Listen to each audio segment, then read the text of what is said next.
wherever you are, whenever you're listening in, and even however long you're going to listen for, let me just say thank you for taking the time, for tuning in. I really hope that God speaks. I really hope that you get a blessing today. Hope you're a bit moved. I was listening to a podcast in the week. It's a BBC Sounds podcast. It's really, let me recommend it to you. It's really, really good. I mean, everything's kind of a podcast now, isn't it? Essentially, it's a Radio 2 segue. The podcast is called What Makes Us Human.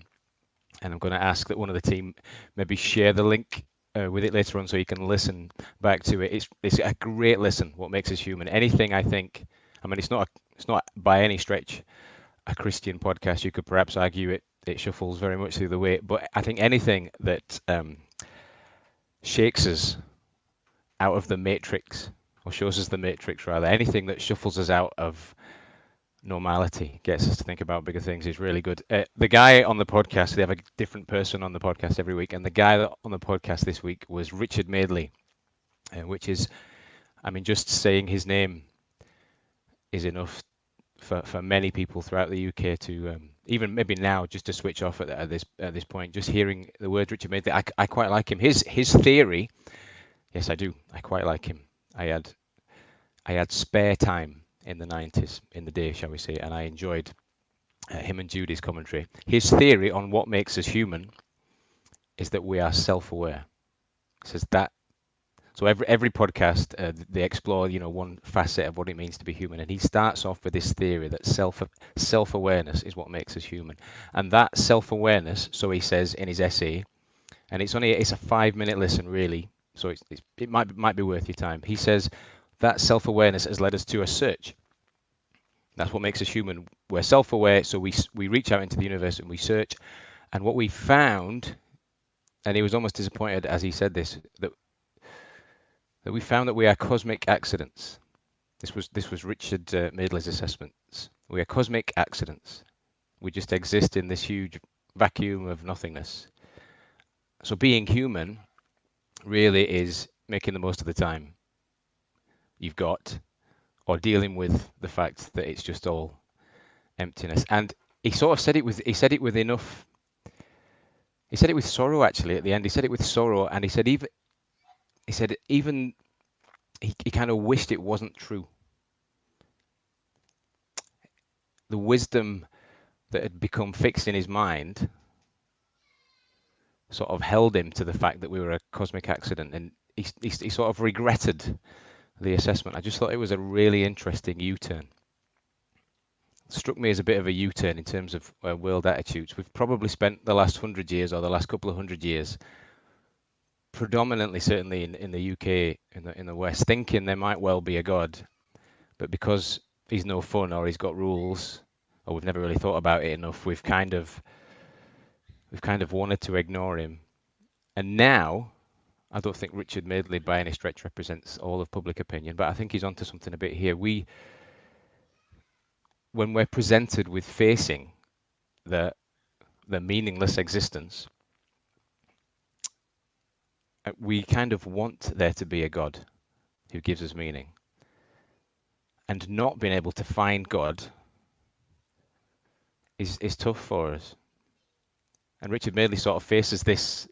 It sounds desperately disappointed almost at the end, as he sort of lives in this this reality.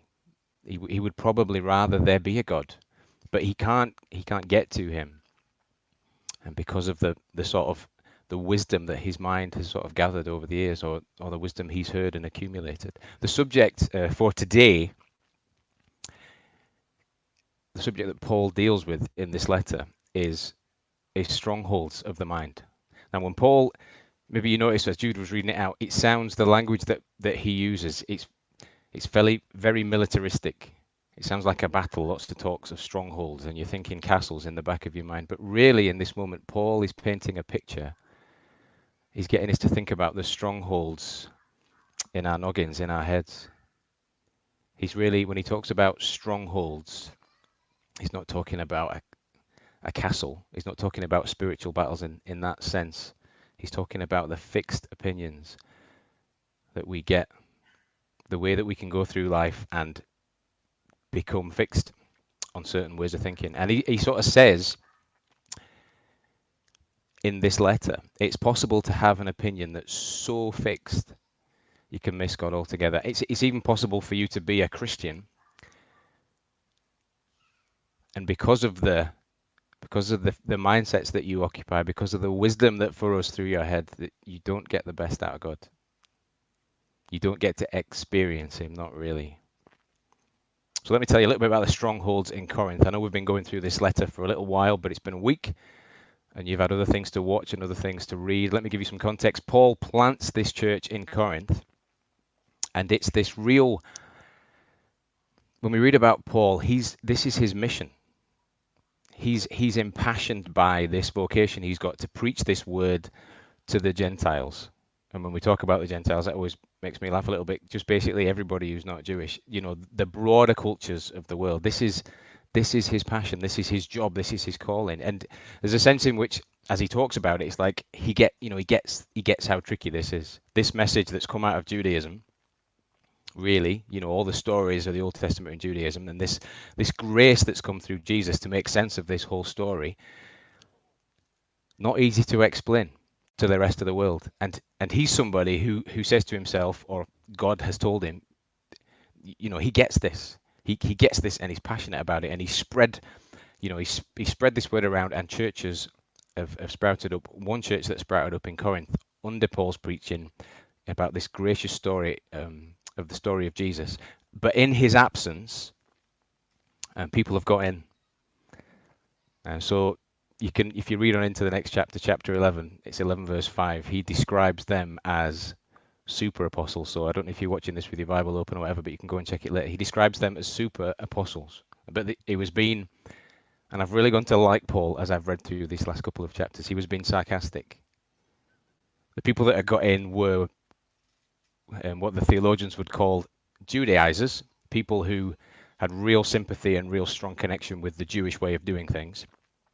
And another bunch of people, and not every theologian says that it's these people, but I think there's enough evidence to say that these kind of people were in the churches, what you would call sophisticates. So this is Greece, remember, and the Greeks love, they love wisdom, and they love somebody who can stand there and deliver it really well. And so that's the kind of thing that happened. Paul had planted this church that was soaked in grace, like this little miracle of a story, and he'd gone back to plant somewhere else, or he'd got locked up, or whatever else the story is. And in his absence, the Judaizers and the orators and the sophisticates had got in. And what they'd done two things really, and you can sort of see it in the text. They'd really undermined Paul. So we don't know all the letters that were going back and forth, but there must have been some letters going back and forth. But you can see that the message that they've spread to the Corinthian church is that this guy Paul, it's like, don't listen to him. He's a poor orator. He's not that impressive a guy. There's even, you read in between the lines, there's even suggestion that they said he was ugly. He wasn't, this is not an impressive guy. So I was reading around, some of the commentaries say that the super apostles were undermining him by saying, this guy's a little guy. He's an insignificant guy. He's always getting, he's unfortunate. He's always getting locked up. He's always getting beaten up. He's a short, little, googly-eyed guy. We know about the thorn in his flesh, don't we, that many people think was a problem with his eye. So that's the first thing they do. They undermine him. But as they do that, they undermine him. They undermine his message of grace, and they're spreading around a different message. It's more Jewish message, a bit more of a more pompous message, a bit more of a Greek message. And this message that they're spreading around is becoming a stronghold, or it threatens to become a stronghold in the mindset of the people of Corinth listening. And the first thing I would like to just draw your attention to, especially if you've just happened to be watching this and you've got no sense of Christianity or church at all. The idea that the way that we find God has always been a matter of the heart and the mind. It's not a new problem that our minds have been told something completely different.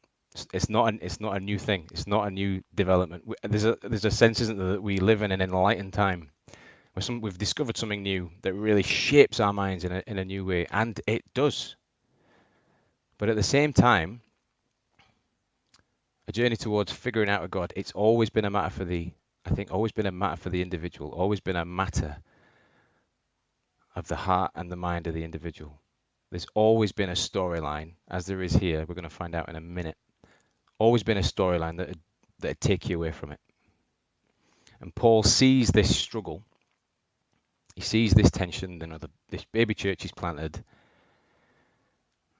that could threaten to go away from this gracious message, people coming to faith in God through Jesus.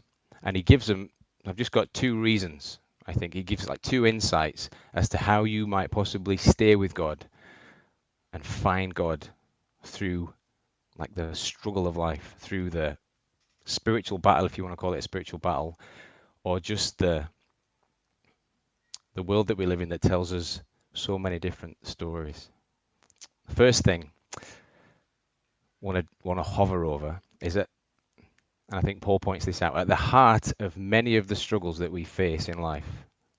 So you think about your own struggles. At the heart of loads of the struggles that we face in life is a spiritual struggle, which needs a spiritual solution. At the heart of many of the struggles that we face in life is a spiritual struggle, which needs a spiritual solution. It looks, from the outside looking in, I watched this story, and it looks like because Paul's challenge is his reputation and his clout and his status, that's what's been undermined, hasn't it? It looks like the solution should be that he sort of outguns them, that he comes back strong. So he goes to get his mate Peter from Jerusalem or whatever, or he comes back and he preps this. If they're going to tell the church at Corinth that he's not a good speaker, he just psychs himself up to deliver. He wrote Romans, he's got to have something amazing in there. He sort of preps himself and bangs it out with this awesome big speech.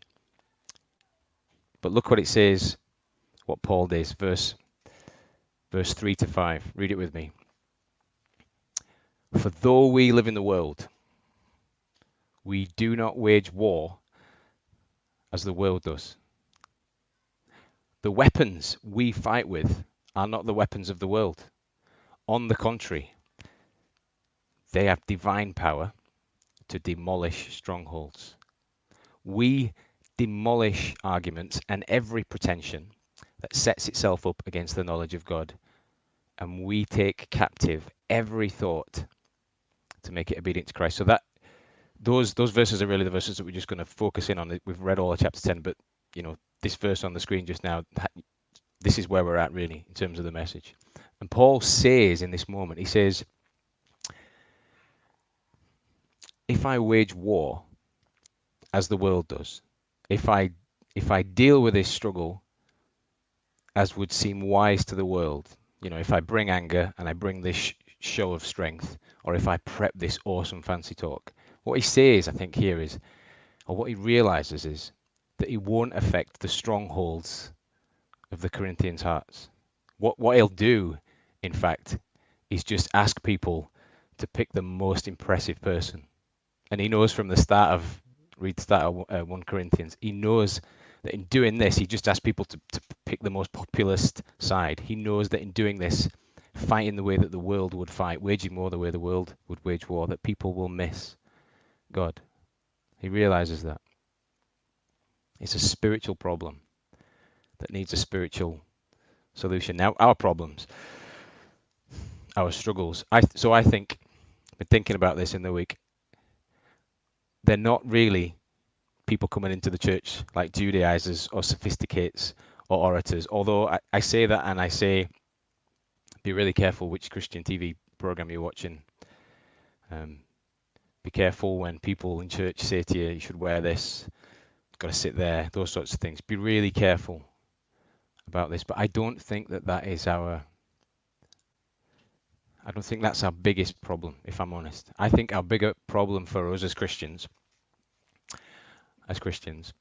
it's more when the worldly wisdom that we hear, of which there's loads of good stuff, but just,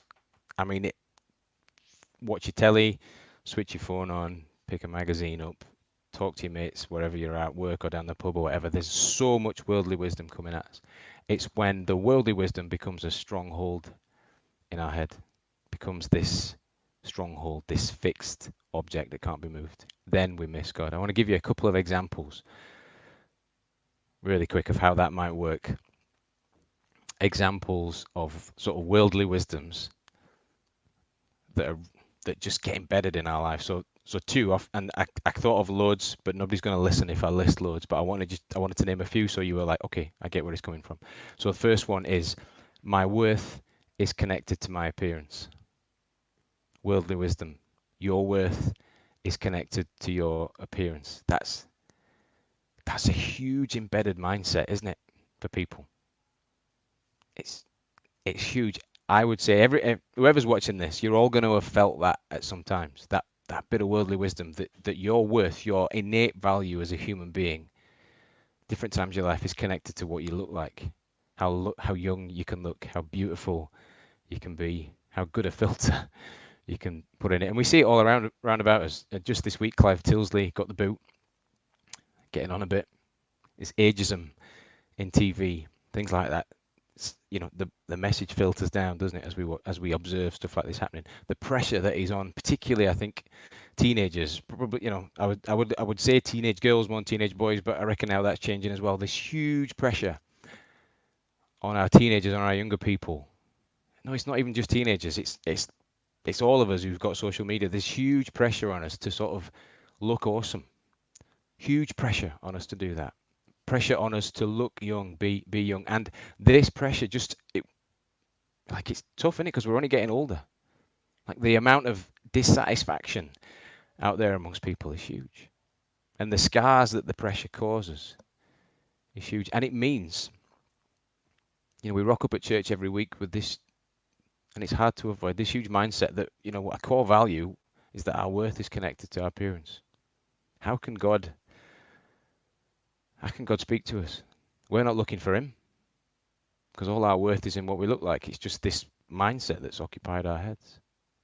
And he can't help us if that's the only thing that we're looking for, if that's the only thing that gives us worth, innate worth. That's the first one. The second one, talked about money a lot over the last couple of weeks. Reluctant to talk about it again, but it's such a big feature of our lives, isn't it? Money's the answer to everything, no matter what the problem is. Money is kind of the answer. I don't know if you have this. So I'm just realizing this. It was budgeting over the last couple of weeks. You want your kids to have a great life. If you've got kids, it's about money, paying for the clubs. Even if you just want to spend time together with your kids, or time together with family, or have a nice holiday, be happy. Everything seems to become about money. It's become such a huge thing, such a necessary thing, and it kind of is all about money. But at the same time, what happens is we get the mindset real quick. That's, you know, everything's connected to money. There's no other way around it other than, you know, we want to be happy with our kids, we've just got to get some more money in. We want to go on a holiday that's going to affirm us as people, we've got to get some more money in. How does, you know, we rock up at church with that mindset? It's a huge thing. And I am not pointing out any, like, this is totally me, and this is totally not a judgment. This is just exactly how, this is because the world spins around the way it does. And we rock up at church with this mindset. How does God speak to us? And we get flooded, I think, with worldly wisdom. It's impossible to miss it. And it gets fixed in our head. It becomes a stronghold in our head really easy. And we don't fix it by warring. This is what I would say. We don't fix it by warring as the world would war. And we just end up, if we do, we just end up further and further away from God. And that can be messy. And that can leave us rocking up Sunday after Sunday thinking, I just don't feel like I'm getting nearer to God. Or it can mean that we're a person who just never gives God a chance. Paul says, and this is the brilliant, lovely, awesome, amazing part of this little text. Paul says that is not the story. That is not the fate. That is not the trajectory of the Christian. That is not where we're headed. See verse 4. Let me read it out to you again. The weapons we fight with are not the weapons of the world. On the contrary, They've got divine power to demolish strongholds. This is powerful militaristic language in one sense. We demolish arguments and every pretension that sets itself up against the knowledge of God, and we take captive, hang on this, the end of this little verse, we take captive every thought to make it obedient to Christ. It's like a battle illustration in one sense. You imagine the stronghold, you imagine the battle taking place, the castle on the hill or whatever, and you imagine the army just plotting over weeks and months and years the most minute detail so that victory is achieved, so that the castle is destroyed. But it's not just military illustration, is it? It's an illustration of the Christian mind. What Paul's saying to us here is the impact of what Jesus has done on our psyche. This amazing story of the cross, the Holy Spirit that we get burning within us, the reality of getting the grace and the love of God, the reality of all that stuff. So when you become a Christian, when you get saved, when this message means something to you,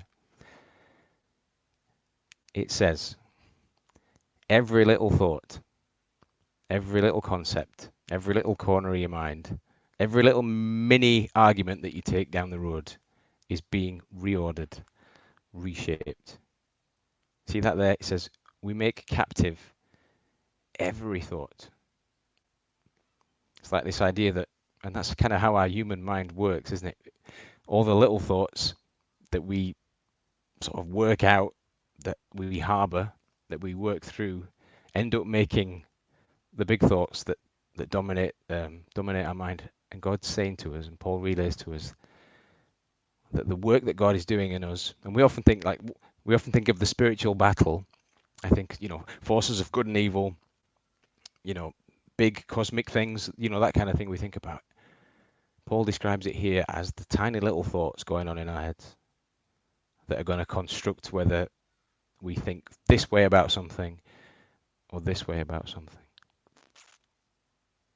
Paul says that God is at work in us to change that mindset.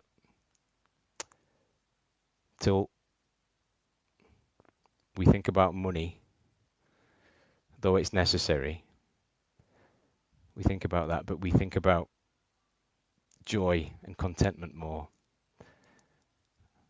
And we feel differently about our insecurities. The way we see ourselves, our inherent worth changes because we realize that the way God sees us, we see our true worth. We see the true value of things. And God's ways, God's promises become the big strongholds. Let me just say, if you're struggling in your faith, or you've heard, the wisdom, you just maybe reflecting now, man, there's loads of the wisdom of the world that's pounding through your head that forms and shapes exactly who you are. Or maybe you're watching this and you're like, there's just, my opinion's fixed. And even if I wanted to, even if I got, I could be like Richard Madeley, even if I wanted to, there's just no way I can shift that. Here's what I would say to you on the back of the testimony of the Bible, story of Jesus, my own testimony, testimonies of people I've seen. God is a specialist at completely turning that stuff around. If you're a Christian who's saying to yourself at the moment, I really don't feel like I'm engaging or experiencing God anything like the way that I should. Not only I think is God saying I can turn things around, I would say to you that I think he's trying to turn things around. Let him do that. Second point, it's the last point, and it's a much quicker point than the first point, so don't panic. Ultimately, and this, you see this really in verse 18, ultimately it doesn't matter in the Christian battle what anybody else says about you. I say this really carefully. Don't go nuts. It doesn't matter what anybody else says about you, only what God says about you. Ultimately, that's all that matters. I'd love to sit here and say, as a pastor, And becoming a Christian means that you move into some ultra protected holy bubble, where no one from the outside is going to come in and have a go at you because you're a Christian. Nobody's going to do that, and nobody from the inside is going to get on your nerves and annoy you and dislike you and make you feel uncomfortable. I'd love to say that, but that's definitely not how it is. Look at Paul. And Paul is beaten up, imprisoned, taken the mickey out of, told he's ugly, short, unimpressive, that he doesn't even speak right, all by the church. So it's going to be a battle. It is a battle. Maybe you say, yeah, I know that. Read verse 18 again. It's not the one who commends himself who is approved, but the one who God commends. See, only his verdict matters. Only his verdict matters in the end. In a world of really strong opinions, it still matters what you think about him. Only his verdict matters, and only what you think about him ultimately matters. I hope in whatever battle, whatever struggle that you're in, whether you've realized this is a spiritual battle, whether you think life's just hard and you've not thought about it like that before, I hope that thinking about that brings you some comfort. Thank you everyone for joining us. We are not going to have our usual chat time today, and probably won't be having that over the summer break, but we don't want to leave you empty-handed, and we'd like to give you something to think about, and we're calling it our summer takeaway. And we hope that nights are longer, maybe you have little pockets of time in your day or your week where you can just really think through what we've been talking about on Sunday, and it can really hit home. Ash talked about faith being something of the heart and mind. So we hope these little summer takeaways will help you take God's word deep into your heart and mind. So if you've just got 1 minute this week, this is our 1 minute takeaway. We are suggesting that this week, just pray through what the strongholds in your mind might be. Ask God to help you think about those things and challenge some of your thinking on what your strongholds have been. Or give God thanks for the journey that you've been on, that He has transformed some of those strongholds already. So that's our 1 minute takeaway. If you've got 5 minutes, then maybe you've got a little bit longer in your week. And I hope that's true. And maybe you've just got a couple more minutes just to think through a little bit deeper. Then why don't you listen to the song that Joe sang again? It's called Come Thou Fount of Every Blessing. And it talks about an Ebenezer stone, which is a stone they raised in the Old Testament to remind them of the place that God had brought them to. And why not just spend 5 minutes thinking about maybe what's your Ebenezer stone at the moment? Where's that place that God has brought you to? And praise Him for that, and think about that today. That's our 5 minute takeaway. If you've got 10 minutes in your week where you can just think a little bit deeper, and I allow that to kind of sink down and take root in your heart and mind, then our 10-minute takeaway, or maybe a bit of a challenge for you this week, is to read through Romans chapter 12. It's a real great foundational chapter. Paul, the same guy that wrote 2 Corinthians, wrote Romans chapter 12. And it's really a manual on how our lives can be shaped by God. And it might just help you as you're thinking through strongholds and taking every thought captive for Jesus. Then maybe reading through Romans 12 might just help you do that. So 1 minute, 5 minutes, 10 minutes. Have a think about what you could maybe think through this week on your summer takeaway.